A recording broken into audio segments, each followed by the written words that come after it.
It'll be the same outcome this year. In the winter of 1973, the air in Buffalo was more than just cold. It was electric. Fans packed into the stands of the brand-new Rich Stadium, not just to see a victory, but to witness history in motion. When number 32 took the toss sweep, the world seemed to slow down. He didn't just run, he leaned into the wind, his long strides eating up the frozen turf. That year, he did what no man had ever done, surpassing the 2,000-yard mark in a single 14-game season, finishing with exactly 2,003 yards after a dominant performance against the New York Jets.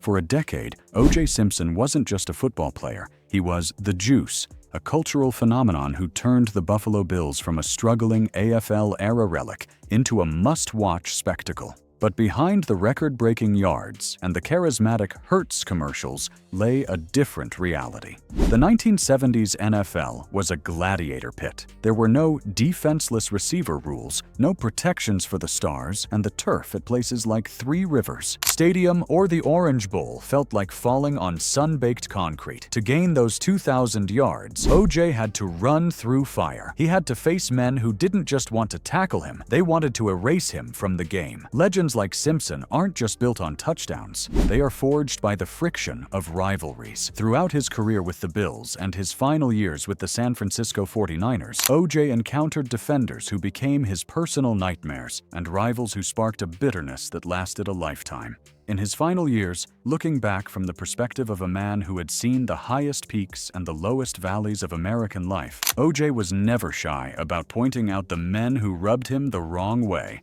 The players he respected, yes, but also the ones he genuinely, deeply disliked. If this feels like the football you grew up with, if you miss football played on grass, grit, and bruises, subscribe and stay with us. Today, we go back to the mud of the 1974 playoffs and the grit of the 1970s AFC East. This isn't a story about legal battles. It's a story about the gridiron. These are the 6 NFL players O.J. Simpson named as his most hated rivals, the men who stood in his path and stayed in his head for 50 years. Number 6, Alan Page. In 1971, a rare event occurred in the NFL. For the first time ever, a defensive player was named the league's MVP. That man was Alan Page, the centerpiece of the Minnesota Vikings' Purple People Eaters. While O.J. was trying to find his footing in a struggling Buffalo system, Page was redefining what a defensive tackle could be. O.J. often spoke about Page with a mix of frustration and genuine annoyance. Why? Because Page was too smart, too fast, and too disciplined. In the 1970s, running backs relied on their ability to outmuscle or outrun the defensive line. But Page didn't play that game. He used his incredible intelligence. He would later become a state Supreme Court justice to diagnose plays before Simpson even had the ball. The Bills and Vikings met in several high-stakes contests throughout the early 70s, and Page was always the one waiting in the gap. O.J. hated the way Page made the game look easy. He felt that Page's defensive dominance took the shine away from the offensive stars of the era.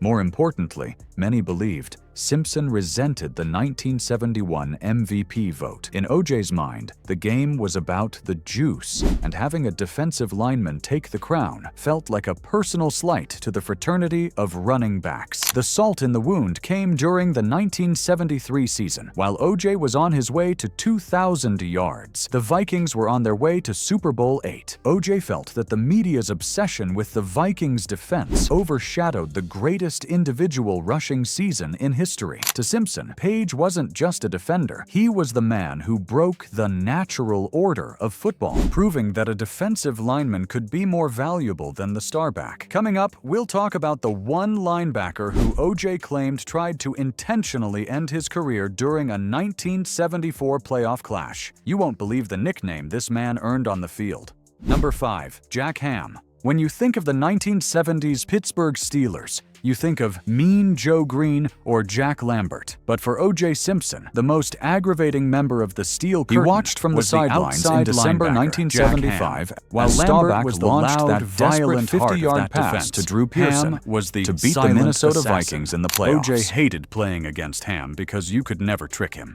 Simpson's bread and butter was the sweep, what White admired most to get to the edge, but Ham was arguably the fastest outside linebacker in the history of the game. He would mirror O.J.'s movements with a terrifying fluidity. In the 1974 AFC divisional playoff game, the Bills traveled to Three Rivers Stadium. It was OJ's big chance to prove he could win the big one. Instead, the Steelers' defense, led by Ham, held Simpson to just 49 yards on 15 carries. The Steelers won 32-14 on their way to winning Super Bowl IX. Simpson later remarked that Ham was the most annoying player he ever faced because Ham didn't talk trash. He just tackled you perfectly every single time. For a superstar who thrived on his ability to make defenders look foolish, Ham was the brick wall that refused to crumble. OJ couldn't stand the fact that no matter how many moves he put on, number 59 was always right there, waiting. Even in the Pro Bowls of the mid-70s, where the stars were supposed to take it easy,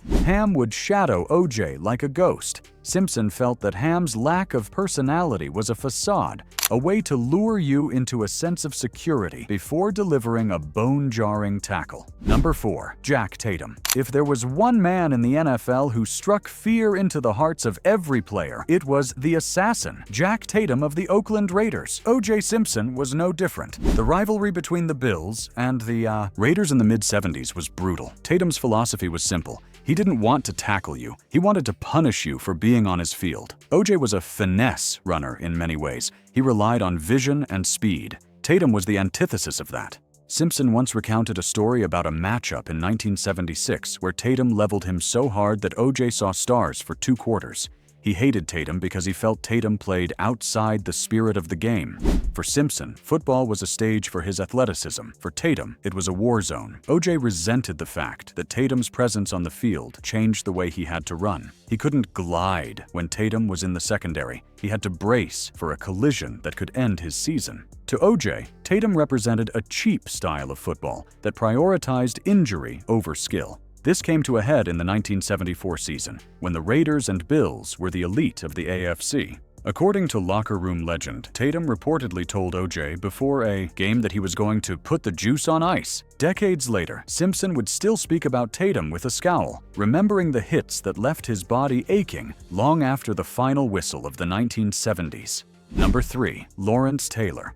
By the time Lawrence Taylor entered the league in 1981, O.J. Simpson was already retired and moving into his broadcasting and acting career. So why would he hate LT? The animosity was born of a generational clash. O.J. prided himself on being the king of the NFL throughout the 70s. When LT arrived with the Giants, he brought a level of fame and defensive dominance that Simpson felt overshadowed his own legacy. But more specifically, O.J. hated the way LT treated the veteran stars of the previous era. There were several documented interactions during the 80s where Taylor allegedly brushed off the juice during pre-game ceremonies or banquets. Taylor represented the new, high-intensity 80s NFL, while Simpson viewed himself as the refined star of the 70s. OJ often critiqued young players' lifestyle on his late-life Twitter posts. More importantly, OJ was frustrated that Taylor's arrival changed the conversation about the most dominant player ever. In the 70s, it was OJ. By the 80s, it was Taylor. It was a classic case of an aging lion hating the young predator who took his spot in the headlines. Simpson felt that Taylor's lawless style of play on the field and off was a step down from the professional standards he and his peers had fought to establish. We are reaching the top 2. The number 1 spot is a man who OJ blamed for his lost years in Buffalo, a rival who he claimed stole his rightful rushing titles. Number 2, Franco Harris. This was perhaps the most competitive hate on the list. For the entirety of the 1970s, the debate for the best running back in the AFC was always O.J. Simpson versus Franco Harris. Harris was the engine of the Steelers' dynasty, the man behind the immaculate reception in 1972. While OJ was putting up massive stats on a mediocre Bills team, Harris was winning Super Bowls, specifically Super Bowls 9, 10, 13, and 14. Simpson's hatred for Harris was rooted in pure jealousy. OJ felt that if he had the Steelers' offensive line, the front 5 of Mike Webster, John Kolb, and Jerry Mullins, he would have rushed for 3,000 yards. He resented the fact that Harris received the accolades and the rings because he played for a better team. The rivalry peaked during the 1975 season. OJ led the league with 17 yards and 16 touchdowns, but it was Franco Harris who was the darling of the media as the Steelers cruised to another title. Simpson and Harris would rarely speak during Pro Bowl weeks. O.J. viewed Franco as a system back, someone who benefited from the greatness around him, whereas O.J. saw himself as a solo artist. When Harris eventually passed O.J. on the all-time rushing list during his final years, Simpson's bitterness only deepened. To O.J., Franco Harris was the man who had the life and the career that O.J. felt he deserved, but was denied by the Buffalo front office, the 49ers years, and Jack Youngblood. Before we hit number 1, we have to talk about O.J.'s forgotten years. In 1978, Simpson was traded to the San Francisco 49ers. He was returning to his hometown, but his knees were gone. During those 2 seasons, 1978-1979, he faced the Los Angeles Rams twice a year. His new nemesis became Jack Youngblood. Youngblood was the epitome of the 70s-80s tough guy defensive end.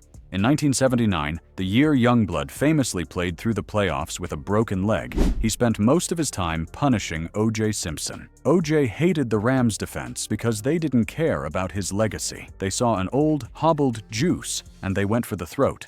Youngblood would later recount how O.J. would complain to the referees that the Rams were hitting too hard for a man of his age. O.J. hated that. Youngblood and the Rams treated him like just another guy, rather than the legend he was. Facing the Rams in the NFC West was the final bitter chapter of his physical career, and Youngblood was the man who slammed the book shut. Number 1. Jack Lambert. If you asked O.J. Simpson in his final years which player he despised seeing across the line of scrimmage more than any other, the answer was always the toothless, snarling middle linebacker of the Pittsburgh Steelers, Jack Lambert.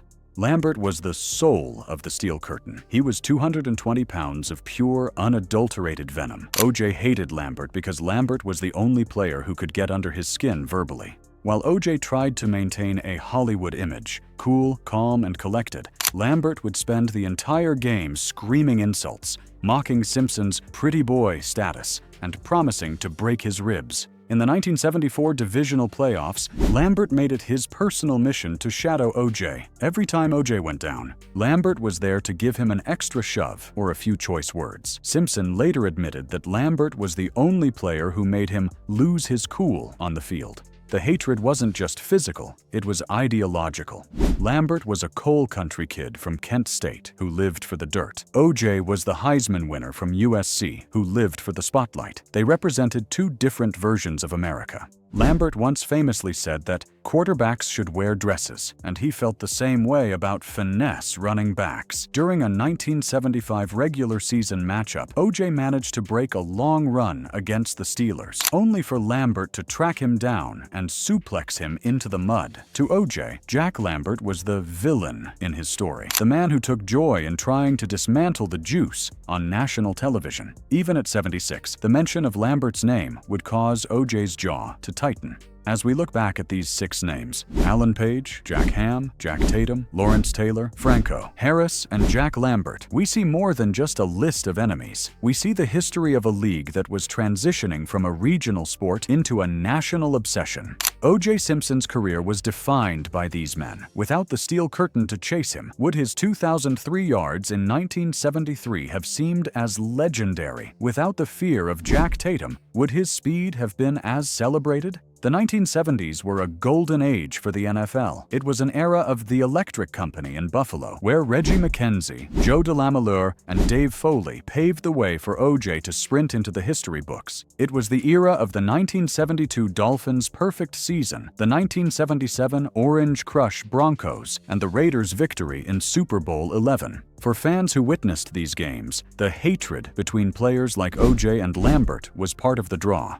It was real. It wasn't manufactured for social media or clout. It was born in the dirt of stadiums that no longer exist, like the Metropolitan Stadium in Minnesota or the War Memorial Stadium in Buffalo. O.J. Simpson passed away in early 2024 at the age of 76. Whatever you think of his life outside the lines, his impact on the game of football is undeniable. He was the first modern superstar, a man who bridged the gap between the athlete and the celebrity.